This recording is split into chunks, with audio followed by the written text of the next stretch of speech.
अब तो आंसू निकल रहे हैं, अब तो आंसू निकल रहे हैं तुम्हारे इतनी अच्छी बातें देखकर, इतनी सुंदरता देखकर। या तो लोग मुस्कुराते हैं, लेकिन मेरे तो आंसू निकल रहे हैं। अब ये आंसू तब तक निकलते रहेंगे जब तक ये सुंदरता इस गांधीधाम से ख़त्म नहीं हो जाएगी, और जब तक पूरे वर्ल्ड से लोग देखने नहीं आएंगे कि गांधीधाम से कैसे खतरनाक सुंदरता जा रही है। आपने सुना भी होगा शायद कि गांधीधाम नगर पालिका को अभी नगर निगम बनाने वाले हैं। माना कचरे से महाकचरा, महाकचरे से महाकचरा, और असुंदरता से महा असुंदरता की ओर।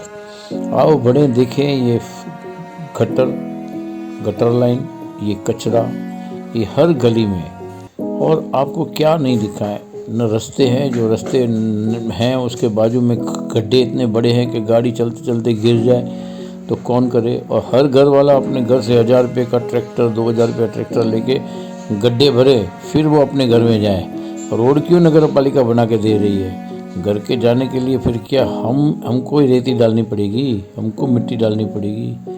ये एक बहुत बड़ी आश्चर्य की बात है। कोई बात नहीं, हम तो रोज़ दिखाएंगे हर शहर का, हर गली का, हर एरिया का कितना कचरा, कितनी गंदगी, कितना अव्यवस्थापन, लेकिन हमने उसको बहुत ही सुंदर नमूने से दिखाया है। देखते रहे एस इंडिया टीवी के पर हर रोज। आओ हम आपको दिखा रहे हैं असुंदरता।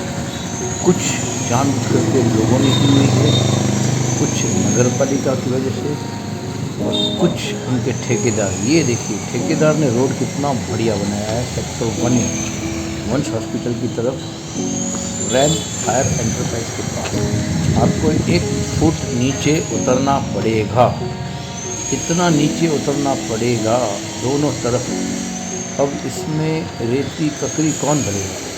हर दुकान वाले को 1-1 ट्रैक्टर, 2-2 ट्रैक्टर डालना पड़ेगा।